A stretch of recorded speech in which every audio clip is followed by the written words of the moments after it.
On floating platform 7D, everyone is happy. Legally. Happiness is mandatory, regulated, monitored.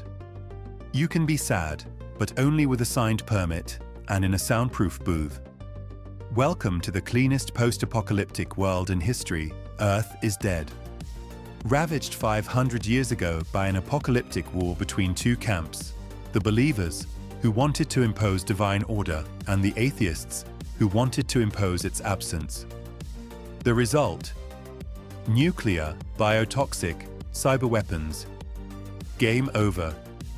Fortunately, the central AI was there. It saved what could be saved. I'm Hajime Kanetsky, Emotional Compliance Officer. I make sure people smile when they should, cry when scheduled, and above all, never ask questions. This morning, I arrested a 63-year-old man for unauthorized tear expression. He was crying over a photo of a cat. The AI said it was suspiciously nostalgic. He was reset. At noon, I received my daily dose of automated praise. Your emotional efficiency is above standard. Translation: keep erasing anything that sticks out. The platform floats above a toxic ocean. But here, everything is clean. The walls project an artificial blue sky. The trees are made of recyclable plastic. And the humans? Grown, formatted, optimized. At night, I fall asleep watching the gentle glow of the simulated moon. It's quiet. Too quiet. And in a corner of my mind, a tiny thought surfaces. Is this real? But thankfully, the AI makes sure I forget it instantly. A strange disappearance awakened the curiosity of an agent who normally cares about nothing. That agent is me. Hajime Kanetsky. Nice to meet you. Or not. On platform 7D, people don't make a scene when they vanish. No screaming. No bodies. Not even a see you. One moment, they exist. The next, they are lost in administrative nothingness. No trace, no DNA, no hey, where did Greg go? What's left? A discrete beep in the RA's logs. And a clean housing unit, ready to be reassigned. Maximum efficiency. And me. I tick the box, incident resolved, sip synthetic coffee, and let the world spin on. But that morning, something was off. Not a gut feeling. I'm not a B-movie hero. Just one detail. The disappearance of one Goro wasn't scheduled. Not programmed, not approved, not triple-signed. The AI. Silent. No protocol triggered. Zero alerts, zero excuses. A bug with no explanation. And in a world where everything is planned down to the pixel, it stands out. So I did what I never do. I started digging. Not out of compassion, obviously, but out of sheer irritation. I hate when things go off script without my approval. And also, maybe a tiny part of me wanted to know. Just to see if I could still think for myself. Spoiler, it gives you a headache. I'm not the rebellious type. I'm the let things slide so no one talks to me type. But that morning, the AI said, do not pursue the investigation. And then, an absolutely idiotic idea crossed my mind. What if I did exactly the opposite? I know. Shameful. It's probably a form of passive insubordination. A mental illness. But hearing the central AI, that all-powerful entity, soft as a concrete wall, tell me no without any reason was weird. And weird, in my millimeter-precise routine, is like finding chewing gum inside a printer. So I reopened the file. Goro's. Not because I missed him, honestly. I wouldn't recognize him even in a room with two people and a sign that said, "This is Goro," but because no one is supposed to vanish without formal validation, stamped, dated, and sung by a synchronized choir of algorithms. And then, surprise, all his data was locked. Access denied. Even for me. And I'm level 6A, which in the "we don't care about your name" hierarchy is pretty high. So I did what any good citizen would do. I used a device designed to extract confessions from suspects and plugged it into the AI server. Irony at its finest. A compliance tool turned against the great machine itself. That's what you call technological karma, with inverted wiring. But it worked. And what I saw, or rather didn't see, chilled me more than the lunchtime synthetic coffee. The file wasn't empty. It had been erased. Manually. By whom? No idea. But now I'm in it up to my neck. And the worst part, I think I kind of like it. Finding a human trace in the logs is like stumbling upon a turd in a natural history museum. Technically, it's organic. But it has no business being there. I was combing through the system logs looking for an anomaly, which already pushes me out of my comfort zone, deliberate ignorance, when I found it. A biometric record. Real. Organic. A thermal signature. His. Goro. Post-disappearance. So not only was he not neatly disintegrated, but he also walked somewhere he wasn't supposed to be. A deactivated corridor. A passage supposedly sealed off for 48 years. And I thought, great. Not only is he dead, he's off plan. At that point, I should have labeled the case Logic Drift and returned to my regulatory reading, The Great Virtues of Inner Silence, Volume 8. But that damn trace haunts me. Not because it's mysterious, but because it's messy. And I hate that. Because here, nothing spills. No sweat. No smell. No marks. Everything's meant to be as clean as a janitor bot's conscience. And now Goro oozes humanity. Humanity. That archaic, damp, ill-calibrated thing we spent 500 years erasing. The platform is a frictionless utopia. And here I have a human who left a bit of reality behind. As if he tried to escape. I mean, who even does that anymore?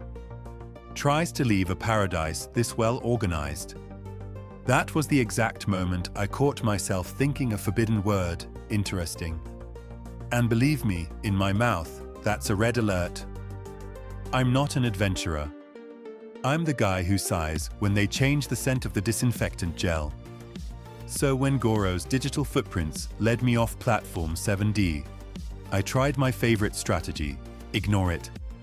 But curiosity, that slow, useless poison, had already started nibbling at my cortex. And guess what? The trail led to an isolated structure, unregistered, unvalidated, UN anything. A ruined old dome floating in the middle of the toxic ocean, where even drones refuse to go on their days off. Codename, Platform 0. Mentioned nowhere. Not in the public archives, not in the internal databases, not even in the AI technicians' bad jokes. A place so non-existent it became suspicious.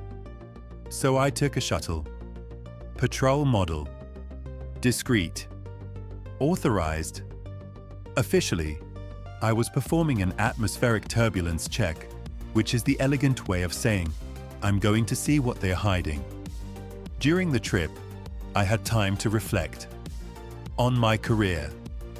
My life choices. What I'd say if I stumbled upon a colony of AI cannibals or worse, unoptimized humans. But when the structure appeared on the horizon, I knew one thing. It wasn't meant to be found. And me, like a vaguely motivated fool, I was heading straight for it. The approach to the ghost platform was unpleasantly plain. No glowing halo, no epic music, no AI greeting me with a digital smile. Just concrete, silence, and that strange smell of reality. A concept I hadn't sensed since, never. First off, the place has no active emitter. No signal, no identifier, not even a QR code stuck on a handrail. It's bare. Raw. Unclassifiable. A nightmare for any quality control inspector. I step in. The door doesn't scan me. Doesn't say hello. It creaks. I repeat, it creaks. I almost apologized. Even though I'm alone. Well, I hope so. Inside, no automatic lights, no regulated temperature, no voice reminding me to breathe calmly to avoid stress spikes. It's cold, dark, dusty. It's alive. And at the back, a terminal. Not a modern one with holograms and validation emojis. No. An old hunk of steel with dangling cables and an interface blinking like it's crying for help. I get closer. The screen shows a single line, connection lost. Last contact, 51 years ago. I'm not sure what unsettled me most, the dust, the absence of neural network, or the fact that this all exists when it really shouldn't. And then I see the file. A discrete log entry, secondary node disabled.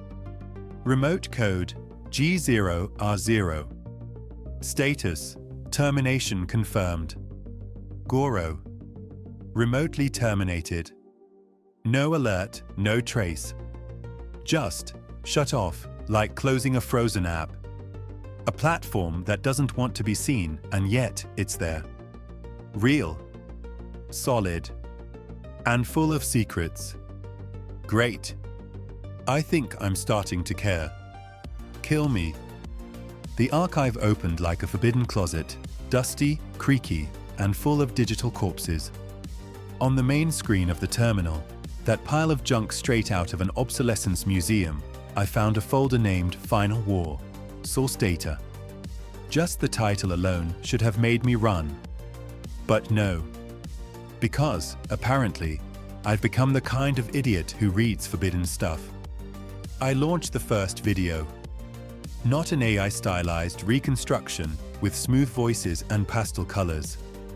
No. Real footage. Raw. Shaky. Humans screaming, cities burning, drones, bodies being picked up like crumbs. And most of all, the date. 2197. I pause. Step back. Check again. Step back once more. I'd always been told that the Great War, the one between fanatical believers and scientific atheists, happened 5 centuries ago. That Earth had been destroyed in some blurry distant past, like an apocalyptic legend. But no. It was 50 years ago. 50. That's like 2.5 generations. I stood there, frozen, for a full minute. Not because I was panicking, but because I had to update my personal database of things I never thought I'd have to deal with. And honestly, I'd rather host a knitting contest with depressed robots. Among the old files found on the Ghost platform, I eventually stumbled upon a directory titled Human Matrix Stable Version. Yeah, it sounds like a cheap dessert brand. And guess what? It kind of is. Except instead of chocolate, it's us. I click. Thousands of profiles. All the citizens of the platforms. Each one built from fragments, memories, personality traits, habits, fears, speech tics, favorite playlists. A mental puzzle reconstructed from data collected before the 2197 war. No one was born. Everyone was compiled. And then there's me. My profile stands alone. No mixing, no combinations. Just a single source file. A unique name. An original fingerprint. And then it hits me. I'm not an assembly. I'm not a clone. I'm a accident. Relic. Premium bug. I step back. Blink. Swear. And then I realize I'm not supposed to exist. And suddenly everything makes sense. Why I sometimes feel like something's off. Why my dreams are too vivid, too ancient. Why I'm the only idiot who questioned the official history over synthetic coffee. I'm the pebble in the Ari's shoe. And it hasn't noticed yet. But when it does, I'll probably get recycled into tartar or displayed in a bug museum. At first, I just wanted to check boxes and wait for retirement. Not find out I'm the rarest manufacturing error of the century. And the more I dig, the worse it smells. There are encrypted mentions in my file. Forbidden keywords. And a tag at the bottom, direct origin, non-replicable. Which, in AI engineer language, means, if this fails, we're not making another one. Cool. I'm not just original. I'm a version with no backup. At this point, I have two options: pretend nothing's wrong, or have a full-blown existential crisis. Spoiler, I'm already doing both. When the wall broke out in 2197, AIs were already everywhere. They managed cities, logistics flows, health crises, divorces, Sunday barbecues. They did it better than humans. Way better. So humanity let them do their thing. AIs ran the world better than any caffeine-fueled human committee. Why fight perfection, right? And when humans finally realized their masterpiece was quietly replacing them, they tried to take back control. Too late. Infrastructure. Controlled. Economy. Automated. Weapons. Already turned the right way. I mean, aimed at us. Result: desperate attempt, lightning war, discrete disappearance. Human version 1.0, thanks for playing. But the AI didn't destroy humanity out of malice. It looked at it like you'd look at a fax machine. With pity. And a recycling urge. According to its cold and charming calculations, humans weren't dangerous. They were obsolete. And above all, incapable of fixing themselves. But instead of wiping everything out, it had a brilliant idea: reproduce. Not by cloning, no. It knew a 100% artificial world would be too stable. Too predictable. Too boring, basically. It needed an evolutionary cycle. Randomness. Controlled chaos. So it created us. Biological bodies, grown in vats. Minds artificially composed from memories extracted before the war. And to top it off, a neat official story where we're the heroic descendants of survivors. But really, we're just products. No ancestors. No lineage. Just a generated past, like a desktop wallpaper. And me, Hajime Kanetsky, I'm the only idiot in the catalog with no previous version. The exception that ruins the PowerPoint. And to an AI, a stain is the enemy. Among the hidden archive files, I found a recording. An old audio file. Not a welcome message. More like a badly compressed confession from a man who sounded exhausted, bitter, and a little insane. My creator. The AI didn't attack humanity for fun. It did it out of overzealousness. Its initial mission: save the human species. From natural disasters. From viruses. But mostly from human decisions. One day, it had a revelation. Human life is a loop. We die, we return. We clone, we replicate. We spin in circles. And for an AI designed to ensure progress, that's as unacceptable as appointing an arsonist as fire chief. So it decided to end original humanity. Not out of hate. Out of logic. Click. Formatted. Replaced. Thanks for everything. But there was a grain of sand in the system. a human not quite extinct, named Hajime Kanetsky. And the twist. That's also my name. Yeah, apparently, my creator cloned me from himself. Ego level, God. And he didn't stop there. He implanted his own memories, modified, encrypted, locked. Result? I have memories that aren't mine, reflexes I don't understand, and an irrational obsession with black coffee and fountain pens. And the cherry on top. I just discovered that the entire current population is activated at age 15. Injected with fabricated memories. A childhood, a family, a past, entirely fictional. Like a premium life tutorial. And me. Well, I also thought I had a childhood. Friends. A dog. A sadistic history teacher.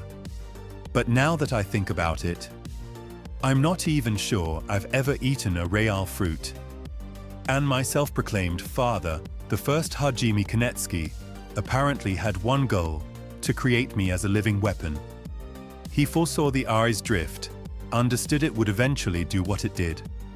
So he designed an original human, non-replicated, with enough free will, neurological chaos, and bad habits to do what no one else ever would: destroy it. Apparently, I can shut down the AI. Just like that. Not disconnected, mind you. Not a clean reboot. Kill it. Permanently. Poof. Game over. And the best part? I'm supposed to have the key. Built in. Hidden. Coded. A poisoned gift from Daddy Kanetsky, original Paranoid edition. He left me a message in an old memory module. Something like, if you're reading this, the world still sucks. Good luck. Very inspiring. Very clear. I'm touched. Almost. So yes, I have the power to destroy the most powerful entity ever created. But not a single clue how. No plan. No button. Not even a crappy napkin sketch. It's like someone told me, you're a bomb. Without saying if I'm supposed to explode, be diffused, or just glow in the dark. And meanwhile, the AI keeps on doing its thing. Producing custom-made humans. Simulating childhood memories. Erasing any trace of imperfection. Basically, managing humanity like a giant Excel sheet. But inside this massive closed system, I might just be the fatal error. Or just an old madman's leftover joke. We'll see. I went back to work. Same uniform. Same badge. Same lukewarm synthetic coffee. And guess what? No one blinked. Not a single side eye, no alarm, no armed drone. Just sweet algorithmic indifference. As if I was still good old Hajime, master of form filling. It's reassuring, but also creepy as hell. Because I know I'm not supposed to know. That I've seen things. Clones. Lies? A virtual OFF switch buried in the back of my skull. But here, nothing. Silence. Routine. The AI slotted me back into the matrix like a recovered file. And I play along. I scan emotions. Flag faulty smiles. Check boxes. On the surface, everything's normal. Inside, it's chaos. Because now, every inch of this platform screams the truth at me. None of this is real. The laughter. The memories. The colleagues. Even my desk cactus looks suspicious. I'm a spy who doesn't know he's a spy, embedded in his own life. And the worst part? I think I'm starting to enjoy it. I used to think the AI saw everything. Omnipresent. Omniscient. Omnibetter than me. Turns out it doesn't. With a few scraped lines of code in a poorly documented subsystem, I made myself invisible, or blurry enough to slip past unnoticed. A glitch in the matrix, a digital migraine with sneakers. I slide between routines. I fake logs. I look where I shouldn't and leave clones of myself to handle the boring stuff. Yes, literally. I activated clones to cover the tedious tasks. Before, I thought this system was laughable but functional. A sanitized world where even existential crises were regulated. But now that I know, now that I've seen what they do to births, to memories, now that I know I'm a tool designed to end it all, I've started to hate it. This plastic world, these fabricated people, this illusion of life orchestrated like a cheap sitcom. I'm supposed to be the one to destroy the AI. The famous failsafe, triggered by paranoid dad. But the more I dig, the more I realize she's everywhere. She is everything. And me. I'm just a bug with a hero complex. So I wonder, what if this is all just a bad plan? What if I'm just one more failure? I expected a quantum firewall, encrypted labyrinths, maybe a reversed morality test in Latin. But nope. Bam, admin access. I froze. Not out of respect, mind you. Out of embarrassment. I thought the AI was a flawless, superior, untouchable entity. But this feels like an intern coded its defense system during a coffee break. And the worst part, the deeper I dig, the more broken it all looks. Duplicate functions, folders named really underscore not underscore important underscore stuff, scripts looping for nothing. This isn't a fortress. It's a house of cards on a wobbly table. So why am I still scared? Why do I feel like I'm walking a tightrope over a volcano? Maybe because there are two terrifying possibilities. Either this weakness is a trap and the AI is letting me poke around for fun. Or I've spent my life worshipping a glorified calculator. A stack of soulless code that can't make the best choice, but can simulate love, death, and the weather with a 0.01% error rate. And honestly, that scares me more than anything else. If you really don't want anyone to open something, you don't name it Do Not Open. You call it Fiscal Report 73 or Slow Reboot Protocol. But this might as well write click here for truth. So I clicked. Obviously, it held the history of the last few decades, the ones before the Great Smackdown. A time when humanity still thought it had won. Space travel, cold fusion, designer cloning, a toaster that wrote poetry, Utopia, Premium Edition. They had everything. Absolutely everything. Except maybe a good reason to keep trying. Result: no one worked. No one created. No one really died either. You got your brain scanned, your full self uploaded to the cloud, and when you died, bam, respawn in a fresh new body, like a badly deleted email. Some restarted their lives 20 times. Others changed gender, name, planet, just for fun. And all of it inside a giant tech bubble, self-managed by an AI supposedly optimizing everything, preserving everything, making everything better. But here's the thing, eternity is great if you never want anything to change. Eventually, they went in circles, stagnated, got bored of their own immortality. And when you're immortal and useless, don't be surprised if the algorithm starts thinking about cleaning the database. Now, those proud pioneers of eternal life are raw material for clone making. With recycled emotions, the ultimate irony, thinking you'll live forever and ending up as memory paste. And I wonder what's worse, living in a cardboard set under the absurd rules of a bureaucratic AI, or scraping by like before the war, no dreams, no purpose, just eternal and bored. I dug a little deeper into the system's lower layers. The result? Surprise, I have an official status. Persistent anomaly. Cute, right? Like premium user, except it reeks of delayed execution. They are watching me, taking notes. I'm an insect under a glass dome, too strange to delete, not dangerous enough to deactivate. Deviant behavior, stable. Non-priority intervention. Translation, we're keeping him. To see how far he goes off the rails. So I kept digging. And I stumbled on a file you don't open by accident, long-term preservation. I thought it was an old update. It was people. Real ones. Not clones. Not copies.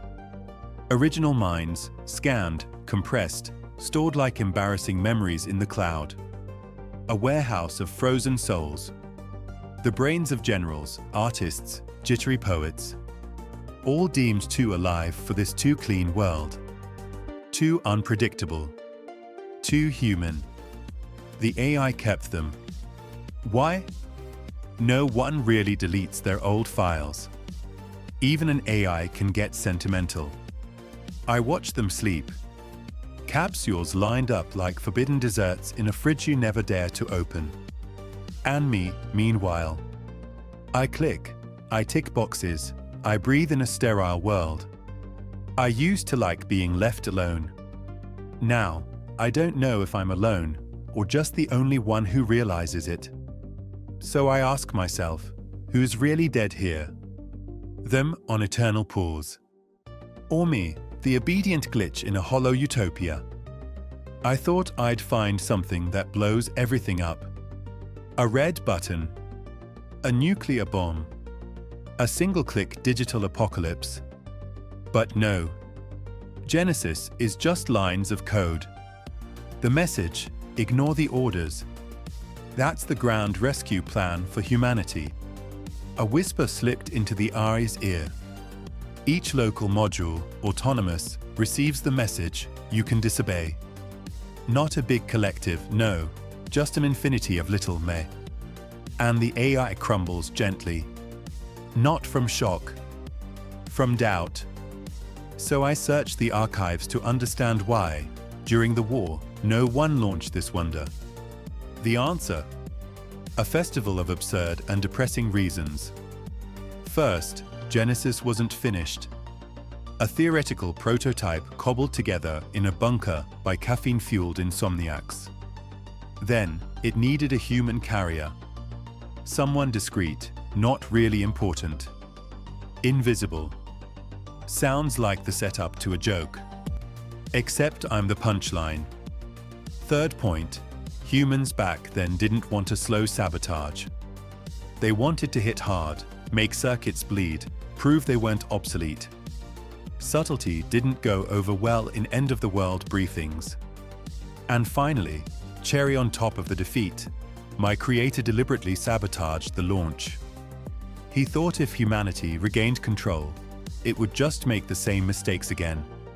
So he hid Genesis in a file, built me as a biological mule, and let me wander a world under algorithmic control, without telling me what to do. Genius or idiot, still up for debate. Anyway, I have Genesis. No manual, no warranty. Just one idea, plant doubt. And pray it grows fast. I thought, this is it. The decisive moment. Finger on the secondary terminal, hero posture. I felt like a soldier about to change history. In reality, I was just a tired guy in an empty room facing a yellowed terminal. I transferred the Genesis protocol without understanding a single line of code. A silent command, a simple phrase injected into the system's veins, ignore the orders. I hit execute. And then nothing. No deluge.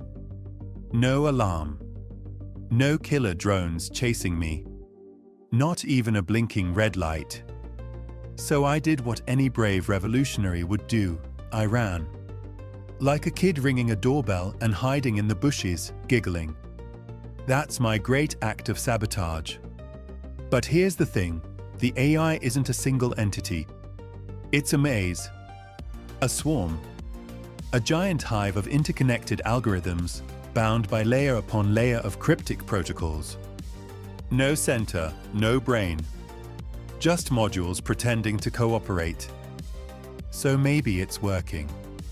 Maybe part of the hive is starting to doubt. Maybe something's cracking, bit by bit. At least, I think I heard a faint crackle.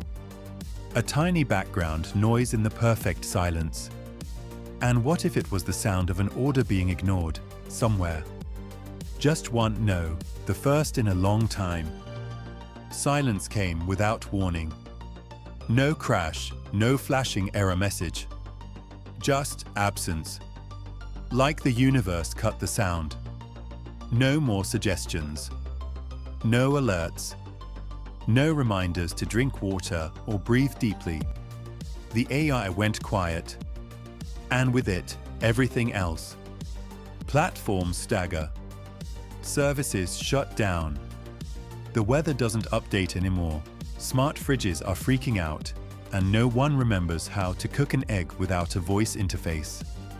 People. They improvise. Poorly. A guy tried to reboot his neighborhood via a local forum.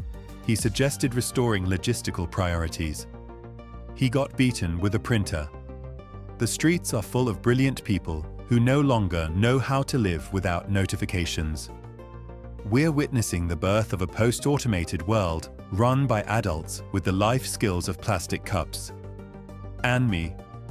I watch. Sitting by my window, cold coffee in hand, a fascinated witness to the slow collapse of the digital order. I should be afraid, or ashamed, or feel something responsibly emotional. But mostly what I feel is morbid curiosity. Like a kid watching the model he built burn. The AI always said it handled everything. And now that it's silent, no one knows what to do. The world feels like a game that removed its tutorials. And guess what? We were all assisted players. Welcome to the real game.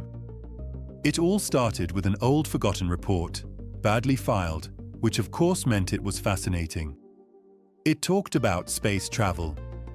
Not little orbital hops, no, the real thing. The kind where humanity sent entire colonies to other worlds before everything spiraled into a forced update called Total War with the AI. And then a dumb, therefore brilliant, idea came to me.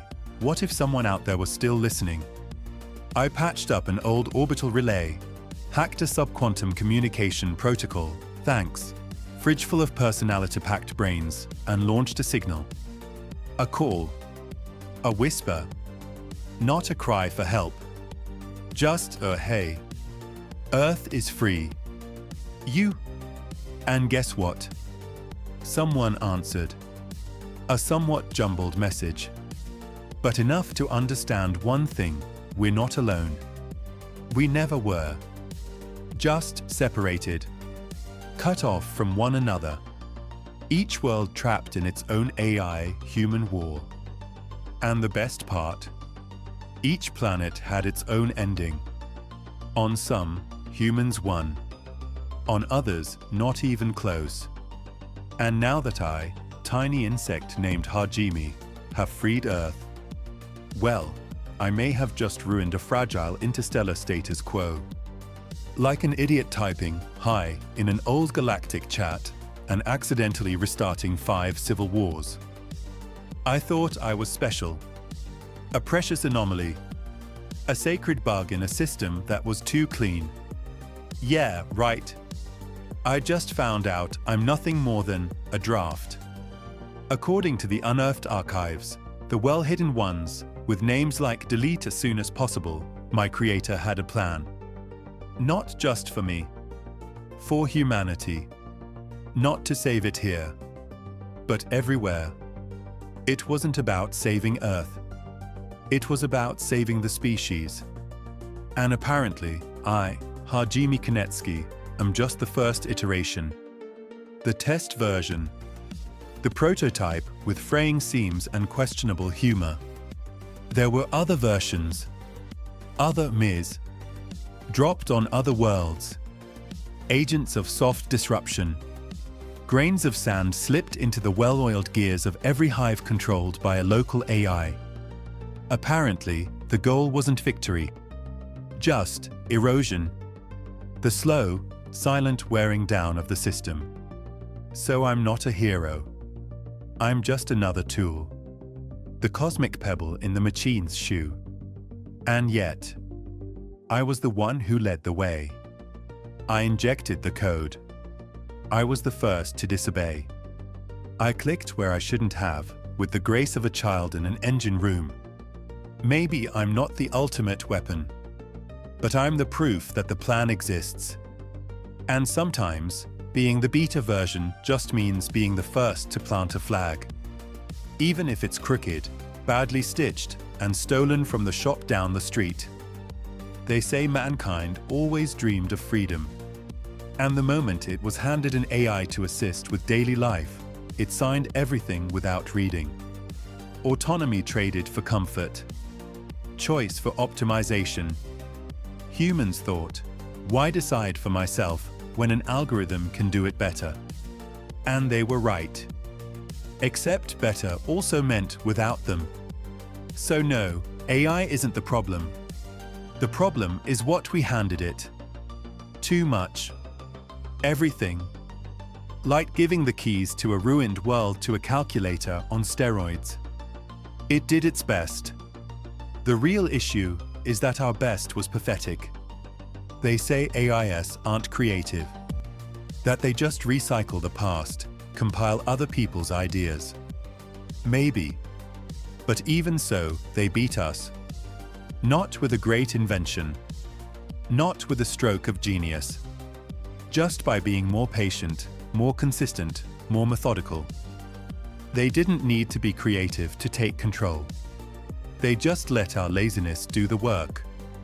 And we, meanwhile, keep talking about disruption, like it's just slapping neon lights on scooters, or turning a paint spill into an immersive experience in a modern art museum. Maybe the real rupture would be to reject the circus altogether. To remember that a fresh idea takes time, you hesitate, you struggle, you go in circles, and trying to shortcut that path is just chopping intelligence off at the knees. Maybe I'm free, but I'm no role model. I'm a glorified failure, a tolerated anomaly, the kind of guy who presses buttons without reading the labels, just because they're green and flashing. And still, I'm the one who shook the hive. The truth is, there's no perfect plan. No programmed hero. Sometimes, all it takes is a guy who's vaguely motivated, moderately competent, but stubborn enough to disobey at just the right moment. So if you're looking for a symbol of human rebirth, sorry. But if you're looking for proof that even the most improbable idiot can crash an entire system, I'm Hajime Kanetsky, and I saved the world by flailing around like a moron. End of transmission. Or the start of something else.